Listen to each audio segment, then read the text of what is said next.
All right, everybody, as promised, I've got David DuByne on with us from his YouTube channel, which is Adapt 2030. David, how you doing today? All right, great. I'm so grateful for being on today. Thanks for letting me share my ideas, my knowledge, and so many things are changing in the world right now. And I really believe it's related to what you talk about with the political end of it. And I see more of the climate change, weather end of it. And I thought, at the end of the road, we'd come to the same conclusion. So, yeah, we're going to have a great talk tonight, I do believe. It's no question. You got two different channels coming at things from completely different angles. And the fact that we continue to end up at the exact same spot really should be as if in our independent areas that we study, there shouldn't be warning signs big enough for people to see. But with two, and just so people understand a little bit about what you do, why don't you give them a little bit of your background? Well, I started going down to Myanmar in 2012, and I was buying Arabica coffee beans out of the Shan State, Central Shan State, Southern Shan State in Yuangan area, and around Pinolu in that area in Central Shan. Well, there was a lot of cold damage from the coffee plantations up there. So at that time, I really didn't know what was going on. I just kind of looked at it, and why were they losing 13, 14% of new plantings in the fields every year if we were supposed to be going into a warming state? And it just really didn't make sense to me why there was so much frost and freeze damage down there. And that is an incredibly tropical country right near the equatorial band on the planet. So I just started to do the research, and whoa, did what I came up with just shook me, and I studied it for several years before I even started this YouTube channel that I got into. But I thought after a while, I need to start sharing some of this information and see if there's others out there that have some of the same knowledge so we can start to share it together and learn from each other. You're saying that this fiction that's been peddled to us about global warming isn't entirely true then? Say it isn't so. Say it isn't so. It ain't so. But it is. If you knew cycles were coming, how would you explain it to people? If you knew something was going to happen in the world's climate in advance and you were trying to set, I wouldn't say a conspiracy so much, but if you knew the cycles were coming again and again, and these cycles are on a regular 400-year pattern, if you knew the next one was going to come right now in our societal development, and you knew there would be gargantuan changes, drastic changes in the weather that everybody on this planet would notice, there's not one place that's not noticing strange weather. If you had enough advanced time, how would you set it up so they wouldn't panic? That's my question back to you. I don't have an answer to it for you because that's, as you know, and just so your viewers know who I am a little bit, I am an attorney. I don't currently practice. I mainly do a lot of writing and focus on mostly conservative issues along with a lot of economic issues. So when you mention cycles and how do you warn people that may not have an understanding, not due to any fault of their own, sometimes it can get frustrating, but a lot of these things aren't taught. And that can kind of get to maybe the second tier of our conversation, why some of these things are withheld from the public. In my situation, I'm trying to figure out how do I warn people of this, for lack of a better word, a global reset in the global economic scheme. Right now we're living in the largest asset bubble in human history that is in dire search of a pin to go pop. But unfortunately, because of the way our education system is set up, people they have no idea what's coming. So when you ask, how would you warn people to prevent mass hysteria, I could go for a little mass hysteria at this point. I want to get some people's blood pumping, but you've got a woefully dishonest political establishment. Likewise goes for media that everybody accepts as dishonest when it comes to all things political, but for some reason they cafeteria. Well, of course they're being honest about the economy stuff, though, right? No. And in your case, course you're being honest about the climate stuff, right? No. So I really don't know. But that's really what it all comes down to, is there are cycles. And unfortunately, we are coming up on a big can of ass whooping. No matter what side of the globe you live on, whether it be climatically or economically or socially, all of the above. Yeah, there's a giant move right now to dissuade you from looking at all of this information that people like myself put out. And for those of you really trying to get information on the climatic changes, I encourage you to visit icegenow.info. That's Robert Felix's site. He wrote the book Not by Fire, but by Ice. Jump over to sot.net. They have a full wrap-up daily. Adorelli, the Watchers, they also follow all of these different kinds of anomalous news, including volcanic eruptions, bird migrations out of place. MagneticReversal.org, Ben Davidson's site. It follows the track and the changes of the magnetic pole, not the physical pole, but the magnetic pole that's moving about 80 miles per year toward Kamchatka, Russia. There's an enormous amount of information out there, and these fake news sites that are coming out, the mainstream media is really trying to dissuade you, because that CO2, that whole story is starting to fall apart right now. Now, if I was in advance, give me 30 years, and if I knew the weather was going to change in 30 years, I wouldn't tell you, because you would panic and pull all of your money out of the banks. You would quit your jobs. You would fight for tools in the store in those last couple days of the paychecks of the month while you waited. There would be chaos before the actual event happened. Plus, they don't want everybody to survive through this. That's just plain and simple. You're not going to want people to migrate around the planet either, so there's going to be a giant economic collapse put in place, because look what's happening across the planet right now with just migrations of people that are only literally in the tens of millions of people. And going through the news outlets, you see the problems that are created by that. Now multiply that by 100, and you're still only into the hundreds of millions of people. You're not even into 1 billion people yet.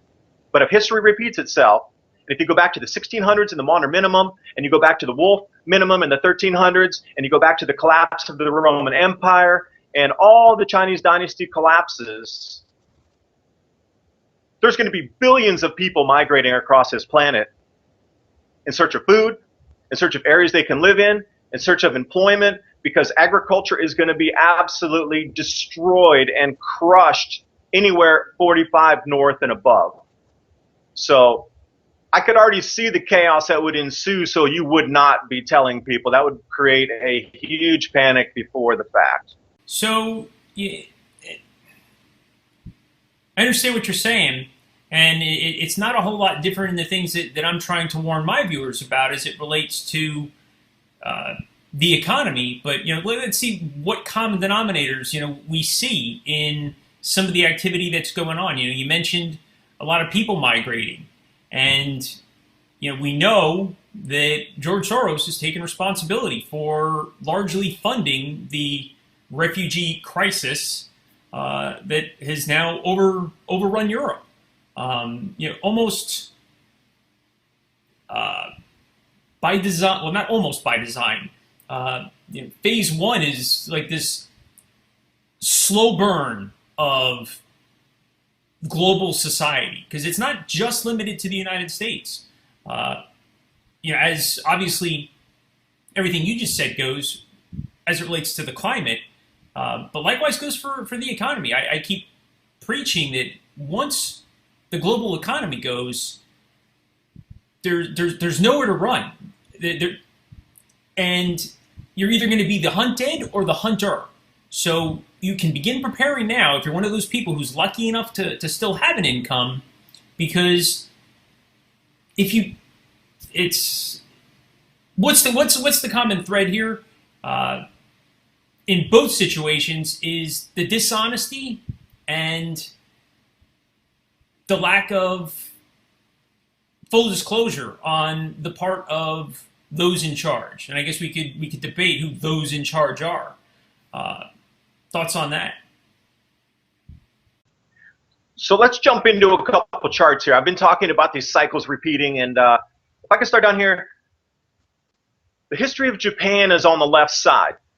Now this goes through the different eras and periods of time when either the shogun were in charge or the imperial dynasty itself collapsed. And on the right side here are the overlay of the Chinese dynasties that collapsed. And you'll notice that the time frames are all during grand solar minimums. Every single one of these, when the temperature drops, dynasties and societies have a difficult time, and hungry people want change.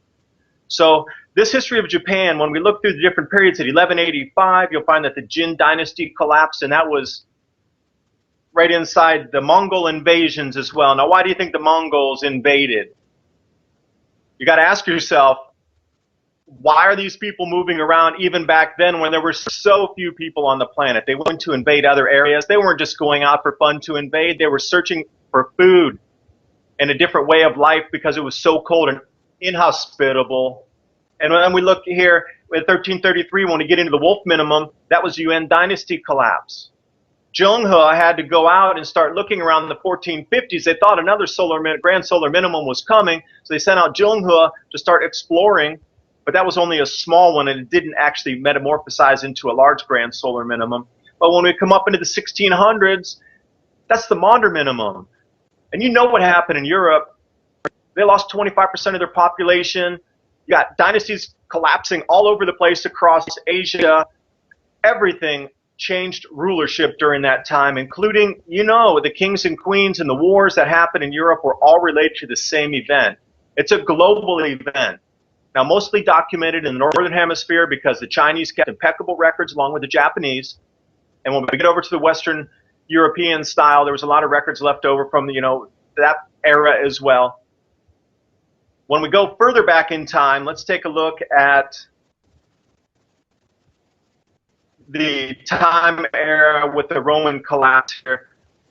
The collapse of the Wei dynasty overlaps with the Koufu collapse of the Chinese emperors, as well as the end of the Roman Empire. Now, historians will have you believe that it was because of power grabs and internal strife politically, but you cannot tell me that across the entire of the Northern Hemisphere in the entire exact time frame that there was that much political strife, that much infighting internally amongst the power elite of all these different cultures, unless something drastically was wrong and they were unable to produce food. And these charts just keep going on and on and on, and you can keep overlapping. Every time one of these events comes, society absolutely changes. And it'll start with the food price rises first. That's going to be in 2017, late in 2018. The first crop failure should start to hit the world about 2019. You'll see dramatic price rises in all the commodity goods, softs, grains, all of it going up.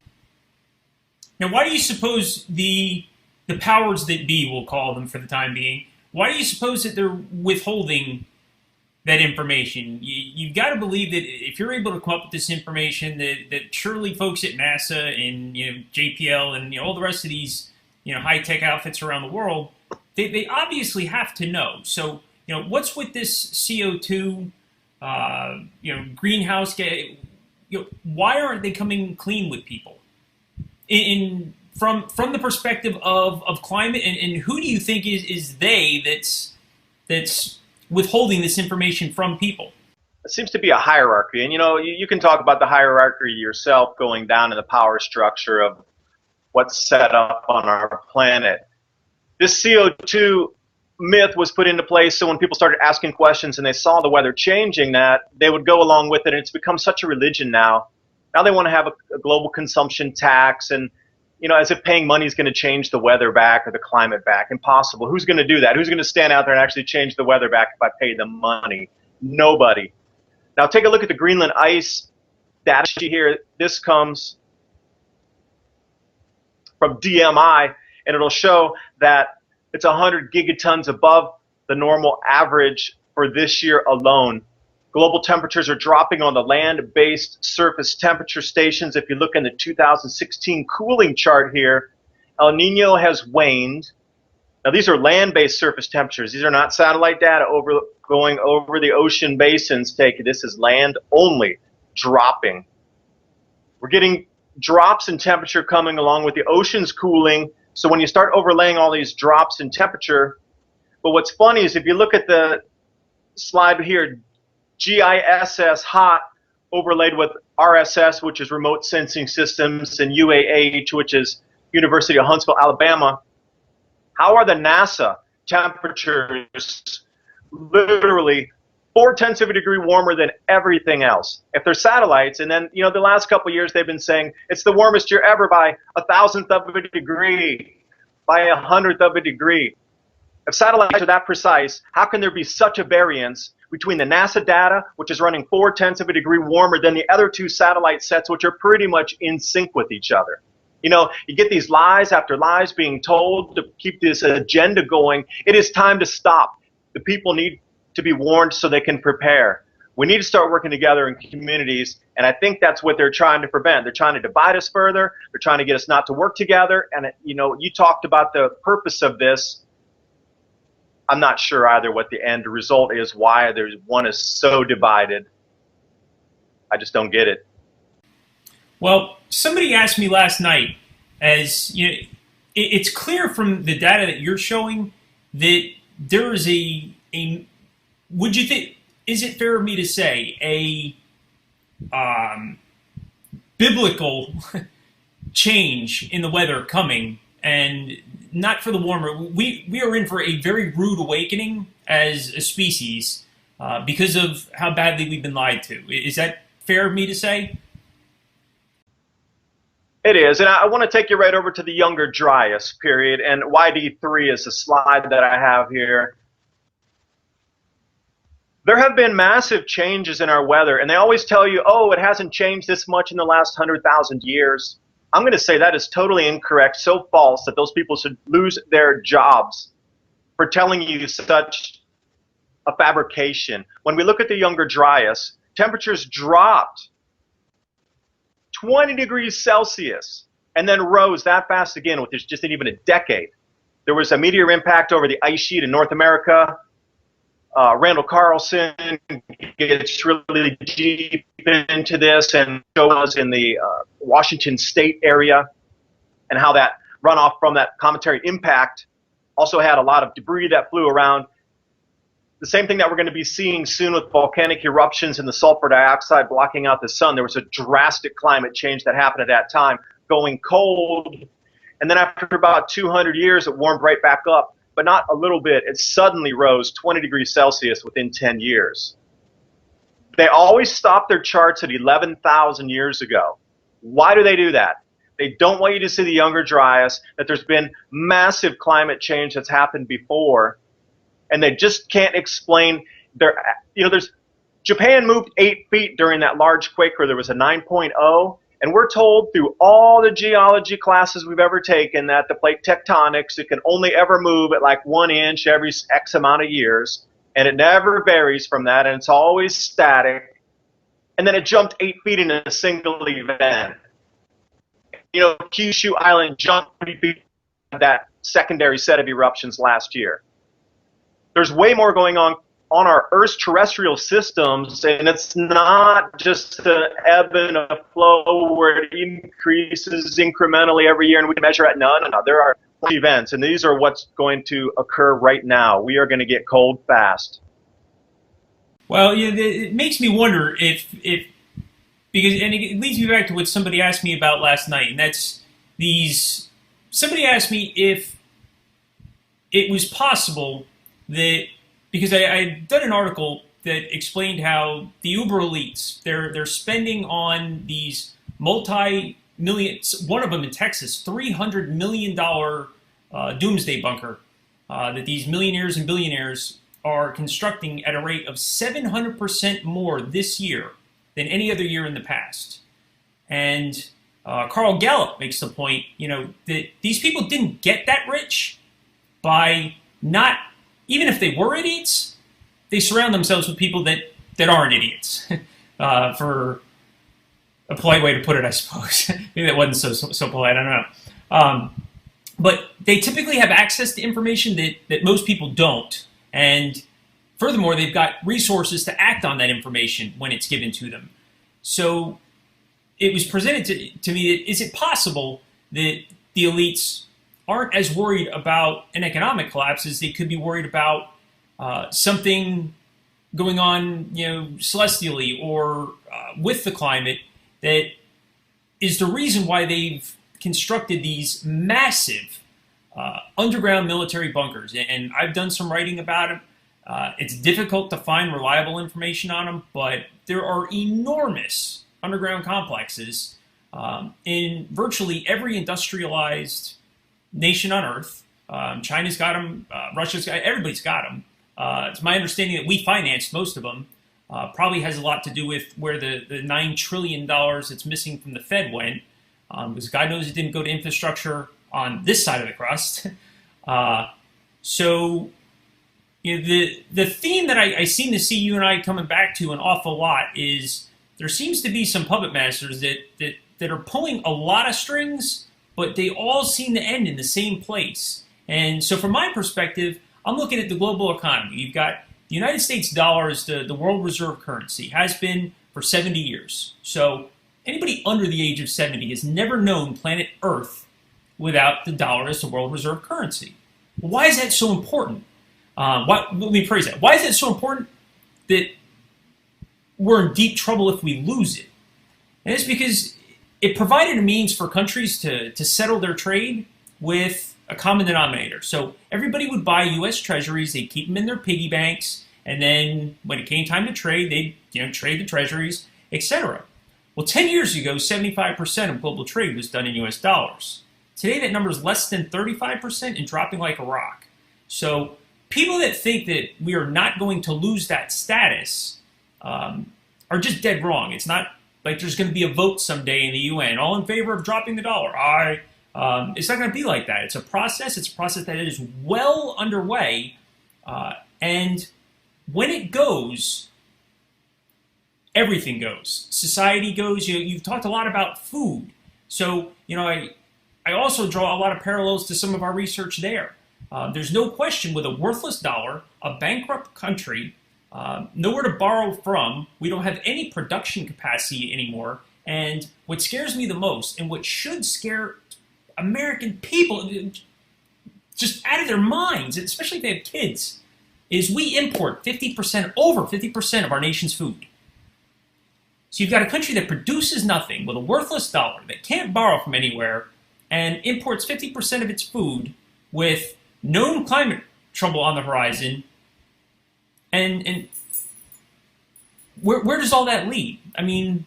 Well, let me give you a little nugget here that we talked about hard to find information. It took me a while to dig this one out. Actually, somebody sent this to me. I never found it, so that was sent to me. The Grand Solar Minimum Overlay, GMS Overlay, the colorful chart here.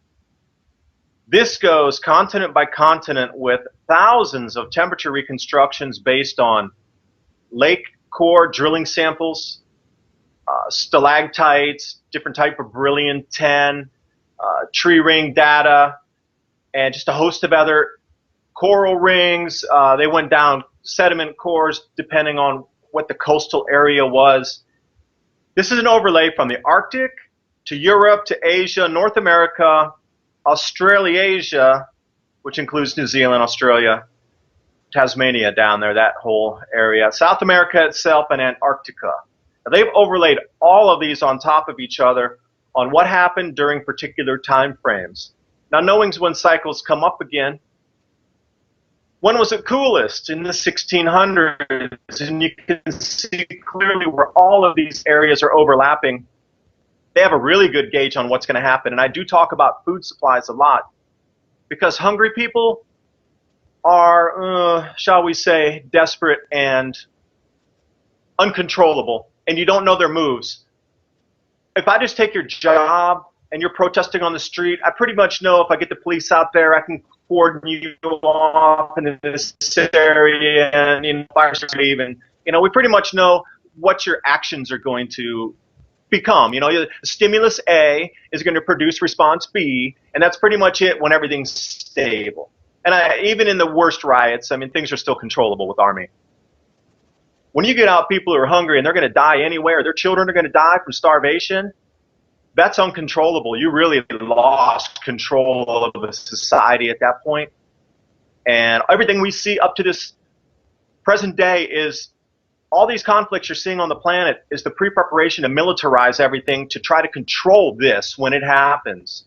So all these fake wars you're seeing, the Syrian conflict, the whole Middle East destabilization that's been going on for several years, the whole saber rattling that's going on across Asia, everything that's happening in North America, the whole trade and treaties, the South American areas that are starting to fall apart economically, including Venezuela as the center point there. It's all to allow military and police to come out where you're going to think it's normal because there's so much chaos going on. That is going to be used as like a moving pawns on a chessboard. They need to get that in place because they know this is coming. And also the second part, Michael, I'll let you back at it. This economic collapse, and you see what's happening in India with the 500 and the 1,000 rupee notes being taken out of circulation and people losing their entire life fortunes that don't have access to a bank, that don't have the ID to cash that money in. And then just instantly they said the other day, oh, it's done, you can't cash it in any longer. People lost their entire life savings. These are the poorest of India that couldn't get to the banks to cash in the notes. You're seeing it everywhere, devaluations of currency. They're not going to let you move around the planet. They're going to stop you from moving. They're going to collapse. There's going to be capital controls put into place, and the police, military state is going to be rolled out. At EC, it's already being rolled out. So as we go forward, wait until 2019, that is the year when it really, really intensifies. The food prices are going to spike and skyrocket. There'll be crop losses. They're going to be gargantuan enough that traders will maybe not be able to deliver in some places. And I'll leave it right there. You're speaking from a weather perspective. I'll be honest with you, David. I hope Purely from weather. I hope we see 2019. I hope I see 2019. And that may sound melodramatic to some, but at the end of the day, I don't know how much. It kind of goes back to that very first question. How do you convince somebody? I wish I knew, because there's it's just arithmetic. When there's nowhere left to borrow from, you have no means of production, you don't have enough food, sooner or later people begin to hurt one another to survive. That's just what's going to happen. And as far as the plan to control it, I mean, my goodness, if most people knew the degree to which the government has already passed legislation. I mean, we're light years beyond conspiracy theory. In some of my posts, I linked to almost 2,000 pages, and they're directly off of the White House, Congress, the U.S. Army, the United Nations, a couple Freedom of Information Acts. I mean, directly from sources. So I'm not linking to blogs to get this information, and the intricacy to which they had planned to wage war on the citizens. I mean, that brings in the FEMA camps, the absolute police state that I know is coming. Again, with the economy, it's just about arithmetic. There is no avoiding it. With the weather, I'd like to think, with my ignorance of it, that maybe there's a chance it wouldn't be that bad. All I know is there's a 0% chance that anybody on the globe outruns this collapse. And the reason I know that, to just boil it down to its simplest, practical modern day example, is Deutsche Bank. One bank on the entire planet. Think of how many banks there are. They've got a $45 trillion exposure to derivatives. Just then, by themselves, one bank. The gross domestic product for the entire continent of Europe is less than 15% annually. So you got one bank that's exposed over 3 times the annual GDP of an entire continent. Now it's at all the rest of the banks. It's going to be biblical. Peter Schiff has called it. He said the collapse of the U.S. dollar will be, which is ultimately what is going to bring the world down, will be the single largest event in all of human history.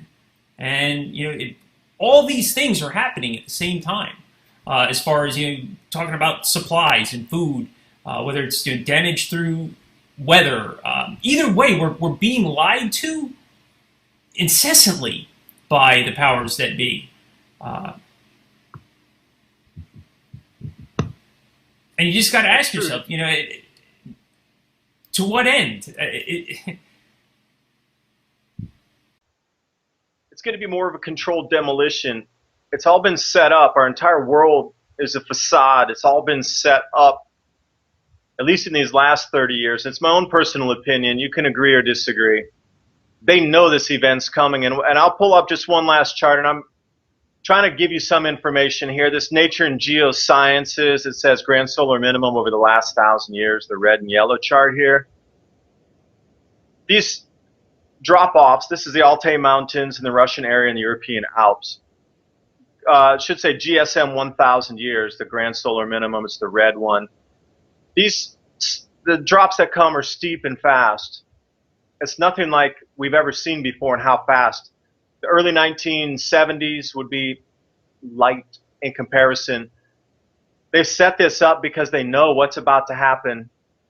There's going to be, our society's going to change so much that you're not going to be able to ride this out. Like you said, the whole world's going to be touched by it to the point where you're going to have to incorporate it into your lifestyle. It's going to be a life change in a lifestyle change. You're going to have to live through it. You're going to have to adapt, change the way you live, work with the people around you. It is a reset button for our society that's about to happen right now. The coolest of the period shall occur around 2023 to 2024. It should warm up a little bit until 2035, about 10 years after that. And then according to a lot of information from Valentina Zarkova and Dr. Atabutamov out of the Russian Pulkovo Observatory, John Casey, they all say it's going to cool to 2060 after that. So even if we do get that 10-year respite and weather temperatures come back up again, it's going to be a lifestyle change for sure. We're going to have to move with it. And yeah, it's going to be a different life. Things that we buy, sell, trade right now, they're not going to have value. You're not going to want a new 20-inch plasma, 100-inch plasma, 1,000-inch plasma screen. You're going to need things like tools and seeds and building greenhouses and converting containers into, I don't know, grow units for microgreens, just simple solutions like this. It's kind of what we're coming to. And I see the whole enclave here, why all these things are happening that you see as the effects of the whole. We're at the exact same crossroads again here with what we see. It's kind of what we're coming to. And I see the whole enclave here, why all these things are happening that you see as the effects of the whole. We're at the exact same crossroads again here with what we see. Band-Aids, beans, and bullets. Those are the types of things that are going to have value.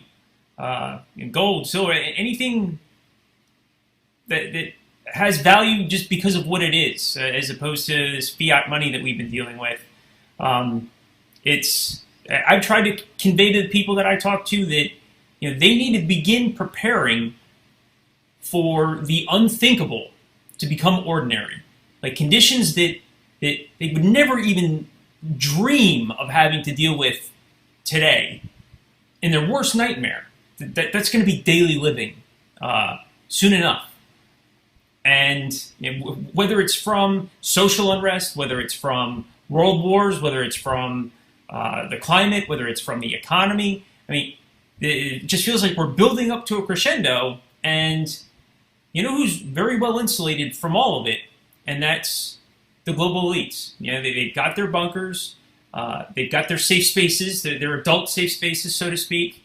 And I don't really know what we, the people, can do about a lot of it. Other than prepare to the best of your ability, But the sad reality is people don't even know. They don't even have the knowledge to try to make informed choices anymore. So hopefully we've been able to at least shed some light from two completely different perspectives on what's going on for people. And you do talk about the unthinkable happening. And I think the unthinkable is going to happen too, where people are going to connect together again, and our spirits as a human race are going to reconnect. We're going to be connected across lines of race, color, religion, that these people are trying to divide us across, because at that point we're going to need to really come back together to help each other. And you talk about the unthinkable. We are going to reconnect. That's the unthinkable, where we come back together as a human race. That's what they think is unthinkable. I think it's actually going to be the norm, because that's the way it was in the past, before we got divided in all these false ways that we have. And talking about cycles, when you talk, let's take what was valuable for trading, let's say 2,000 years ago. If you can start to take a look in history at the things that were tradable without using fiat currencies, tools, animals, seeds, just different stuff like this, firearms later on, ammunition, clothing, and not just, you know, wear it and it rips apart kind of clothing, but really nice, thick, workable, long-term clothing, boots, any kind of skills that you have, that you can mend something, that you can create something new that has value. I mean, leather workers today, that's a lost art form. How about somebody who can repair a broken building that could insulate it and then put a greenhouse on? These are kind of skills that are going to be needed in the future. What if you're the person who trades the glass? I mean, we had the agricultural revolution, we had the mechanization, the industry revolution, then we had the computer revolution. Luckily today, I think we're going to combine all those in, I think, what I call integration revolution, where we have better technology to communicate with each other. The internet should step, at least in some parts, in some places where information can be exchanged. There's a lot of hope going on. I think this will be one of the, after it all crashes, coming back up, it'll be one of the greatest investment opportunities in building up in human history, if you're on that side of change. If you can't adapt to change, I'm sorry, you're going to have a very difficult time getting through this. If you can prosper during change and you can roll with it, this is going to be a golden era for you. Otherwise, there's so many changes. But look at the positive. The unthinkable is we come back together, and when they crawl out of their dirty underground bunkers with the rats and underground whatever they are, those beasts underground, when they roll back out, we have reunited, and they have no place here. And they cannot reorganize and cannot come back and try to put their power structure back in and ruin this place like they have. It's done at that point. That's what I think the unthinkable is. Well, and maybe we'll close on that note. You know, I think that you bring up a very valid point, and one that I think is true. I just fear that it'll be on a much smaller scale, based on videos that I saw of what people did to one another on, was it Black Friday? I mean, now picture people starving, and you know, I think what's left is going to have no choice but to band together and do the unthinkable, what we would consider today unthinkable. I think you're absolutely right that perhaps humanity's best days are ahead, but it's not going to be without a lot of pain between now and then. Whether it's, you know, self-induced, a lot of it, that being, you know, particularly measures as it relates to the economy, or, you know, nature. Some of the things that you're talking about. Either way, I think we got a real, you know, what show coming our way. So, you know, especially if you've got kids out there, folks, please get informed, get educated, and begin to make preparations to the best of your ability to ride out the storm as best you can. Yeah, and I will say thanks for watching. Hope you got something out of the video. I'm so grateful you're here right now, that you have a chance to see some of this information and make better, more informed choices instead of what you're being fed by the media. Please look into and do some of your own research. You know, there was a lot of ideas presented here, and we'll add in a few more slides at the end so you can continue on and do your own research. And For everybody, David's YouTube, so you can check it out once again, is Adapt 2030. I am the vast Right Wing Conspirator. David, what is your website? Oilseedcrops.org, O-R-G. And mine is www.thelastgreatstand.com. And look forward to hopefully getting our audiences to intermingle a little bit and share some more knowledge, because we all know that knowledge is power. But was it he who controls information controls? So, which is obviously something that, that we know they're trying to put a clamp on, particularly as it relates to free speech and whatnot. So, the more people that we can get sharing the messages that we have, the better our fellow citizens are going to be for it. So, David, I thank you for coming on board today, and hopefully we can do this again soon. Yeah, thank you for having me.